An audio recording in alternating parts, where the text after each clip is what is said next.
दोस्तों कंप्यूटर्स तो आप सभी यूज करते हैं, लेकिन क्या आप जानते हैं कि रेड क्या होता है? आज दोस्तों आप ये वीडियो देखते रहिए और मैं आपसे रेड के बारे में बात करने वाला हूं। आपको बताऊंगा दोस्तों कि रेड का मतलब क्या है और उसके क्या फायदे या फिर क्या नुकसान है। नमस्कार दोस्तों, मेरा नाम है गौरव, आप देख रहे हैं टेक्निकल गुरुजी। चलिए शुरू करते हैं।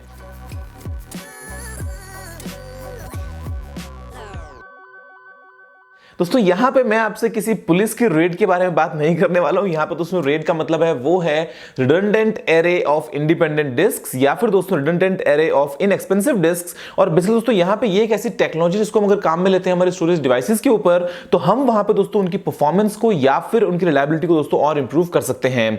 अब आप दोस्तों नॉर्मली जो अपने कंप्यूटर में यूज करते हैं वो है मान लीजिए एक सिंगल हार्ड ड्राइव, तो वहां पे दोस्तों आपको जो मिलती है रिलायबिलिटी वो उतनी ही है कि वो अगर एक हार्ड ड्राइव दोस्तों चल रहा है तो चल रहा है, अगर वो फेल हो गया तो जो आपका डेटा है वो सारा गायब। और यहां पे दोस्तों ऐसे ही अगर जो आप रीड या राइट स्पीड्स अचीव कर पा रहे हैं वो वही है जो वो एक सिंगल हार्ड ड्राइव जो आपको दे सकती है। लेकिन यहां पे अगर हम दोस्तों एक से ज्यादा ड्राइव्स को यूज करें तो क्या हम हमारी रिलायबिलिटी को इंप्रूव कर सकते हैं या फिर दोस्तों क्या हम हमारी स्पीड्स को इंप्रूव कर सकते हैं? रेड में दोस्तों हम ऐसा ही कुछ यहां पे अचीव कर लेते हैं। तो यहां पे दोस्तों रेड है वो बहुत अलग अलग वैरायटीज की होती हैं। Red 0, red 1, red 2, 3, 4, 5, 6, 7, red 10। मतलब यहां पे दोस्तों अलग अलग सिनेरियोज में आपके पास में अलग अलग ऑप्शंस हैं कि अगर आपके पास मान लीजिए 5 हार्ड ड्राइव्स हैं, 6 हार्ड ड्राइव्स हैं, 10 हार्ड ड्राइव्स हैं, तो आप उनको कैसे दोस्तों किस अरेंजमेंट में यूज करेंगे जिससे आपको जो बदले में चाहिए वो दोस्तों आपको मिल जाए। तो यहां पर दोस्तों देखिए सबसे पहले आपसे बात करता हूं रेड 0 के बारे में। अब रेड 0 में देखिए होता क्या है कि मान लीजिए आपके पास में 2 हार्ड ड्राइव्स हैं, तो आपने दोस्तों अगर कोई भी डेटा वहां पे स्टोर करना है तो आप जो डेटा है वो टुकड़ों में स्टोर करेंगे, जहां पे दोस्तों वो दोनों हार्ड ड्राइव के अक्रॉस जो है वो अलग अलग टुकड़ों में वहां पे स्टोर किया जाएगा।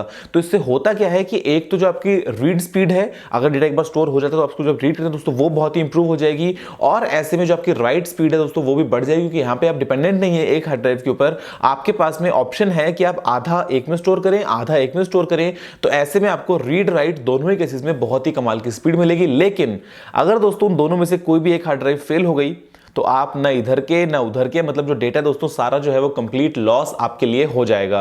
तो यहां पे दोस्तों ये एक ऑप्शन आता है जिसको हम कहते हैं रेड 0। उसके दोस्तों बाद में अगर आपसे बात करता हूं रेड 1 की, तो यहां पे होता क्या है कि आपके पास में जितनी भी हार्ड ड्राइव्स हैं आप बेसिकली क्या करते हैं उनको दोस्तों 50-50 में डिवाइड करते हैं। मान लीजिए अगर आपके पास दोस्तों है 2 हार्ड ड्राइव्स तो आप उसके अंदर 1-1 का एक पेयर बना लेंगे। अगर दोस्तों आपके पास में मान लीजिए 4 हार्ड ड्राइव्स तो आप उसके अंदर 2-2 के 2 पेयर बना लेंगे। तो इसमें होता यह है यहां पे कि आपने जो भी डेटा स्टोर किया उसी की एक कॉपी आप दूसरे पेयर में स्टोर कर देते हैं। तो आपको यहां पे रीड स्पीड और राइट में तो कोई भी इंप्रूवमेंट नहीं मिलता है, लेकिन आपके पास दोस्तों एक बैकअप होता है कि अगर आपकी हार्ड ड्राइव्स फेल भी हो जाती हैं तो भी क्योंकि आपने उसके कॉपी को सेव करके रखा है तो आप उस कॉपी से उस डेटा को जो है वो एक्सेस कर पाते हैं।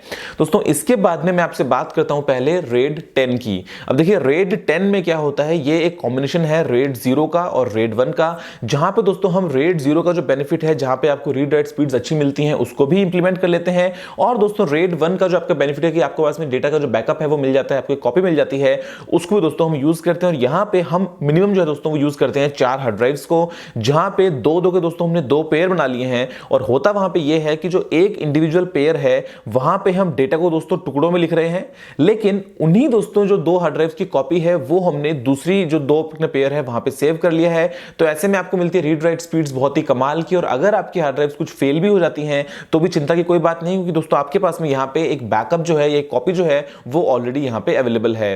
दोस्तों इसके अलावा जो रेड 5 या रेड 6 है वहां पे होता क्या है कि हम दोस्तों जो डेटा है उसको स्टोर करते हैं टुकड़ों में ही, लेकिन दोस्तों यहां पे हम एक चेकसम को भी सभी हार्ड ड्राइव्स के अक्रॉस जो है वो स्टोर करते हैं। तो ऐसे में मान लीजिए अगर आपसे बात करता हूं रेड 5 की, तो यहां पे दोस्तों होता क्या है कि अगर कोई एक हार्ड ड्राइव फेल हो जाती है, वो रैंडमली दोस्तों कोई भी हार्ड ड्राइव हो सकती है, तो भी आपके पास दोस्तों डेटा के चेकसम्स हैं वो अक्रॉसली वो स्प्रेड है सभी हार्ड ड्राइव्स में। तो आप दोस्तों वहां से वापस से रीबिल्ड कर सकते हैं उस हार्ड ड्राइव के डेटा को जो आपको पता है कि आपने क्या स्टोर किया था, क्योंकि दोस्तों आपके पास में चेकसम्स जो है वो अवेलेबल हैं। और रेड 6 में दोस्तों होता क्या है कि जो चेकसम्स हैं आप उनकी भी एक कॉपी बना लेते हैं। तो ऐसे में अगर 2 हार्ड ड्राइव्स भी फेल हो जाती हैं तो भी दोस्तों आप जो है वो अपना बैकअप वहां से निकाल सकते हैं। लेकिन यहां पर दोस्तों जो राइट स्पीड्स हैं वो बहुत ही स्लो होती हैं, क्योंकि आपको दोस्तों बार बार ध्यान रखना पड़ता है उस चेकसम का।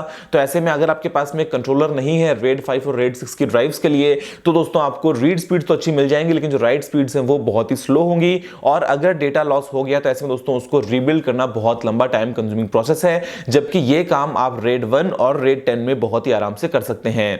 तो यहां पर दोस्तों आपके पास में अलग अलग ऑप्शन हैं। रेड 2, 3, 4 जो है वो भी अलग चीज है, लेकिन वो बहुत ही कॉम्प्लिकेटेड है। तो सिंपल भाषा में अगर आप रेड 5 और 6 को भी निकाल दे, तो यहां पर दोस्तों आपका जो ऑप्शन बनता है वो बनता है रेड 0, रेड 1 और रेड 10 का। रेड 0 में आपके पास में जितनी भी हार्ड ड्राइव्स हैं वहां पे दोस्तों आप सभी के फुल पोटेंशियल को यूज करते हैं। आपकी जो कैपेसिटी है वो बन जाती है सभी हार्ड ड्राइव्स का टोटल सम। लेकिन यहां पे बैकअप या फिर दोस्तों अगर गलती से एक हार्ड ड्राइव फेल हो गई तो कोई भी ऑप्शन नहीं है, लेकिन आपको स्पीड जो है वो बहुत ही कमाल की मिलेगी। दोस्तों रेड 1 में क्या होता है, आपके पास में जितनी भी हार्ड ड्राइव्स हैं, जो आपकी टोटल कैपेसिटी बनती है वो बनती है उनका 50%, क्योंकि जो बाकी का 50% है वो हम काम में लेते हैं बैकअप के लिए, डुप्लीकेसी के लिए। और यहां पे दोस्तों जो आपकी रीड राइट परफॉर्मेंस उसके अंदर कोई भी इंप्रूवमेंट देखने को नहीं मिलता है। दोस्तों जो रेड 10 है वहां पे क्या होता है, आपके पास टोटल जितनी भी हार्ड ड्राइव्स हैं उसका 50% दोस्तों जो है वहां पे होती है आपकी वो कैपेसिटी, लेकिन यहां पे आपके पास में ऑप्शन है बैकअप का, तो आपको रीड राइट स्पीड्स भी अच्छी मिलती हैं। और दोस्तों आपके पास में अगर एक हार्ड ड्राइव फेल हो जाती है तो उसके बैकअप निकालने का भी ऑप्शन बन जाता है।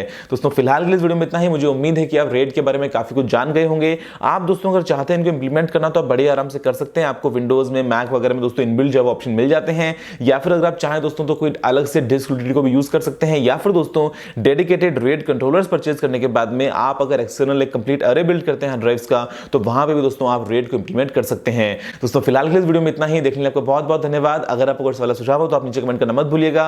अगर दोस्तों आपने वीडियो को लाइक या शेयर नहीं किया तो लाइक भी कर दीजिए, शेयर भी कर दीजिए, चैनल को सब्सक्राइब करना मत भूलिएगा, क्योंकि मैं आपके लिए रोजाना ऐसी वीडियोस लेके आता रहता हूं। फिलहाल के लिए इतना ही दोस्तों। जय हिंद, वंदे मातरम।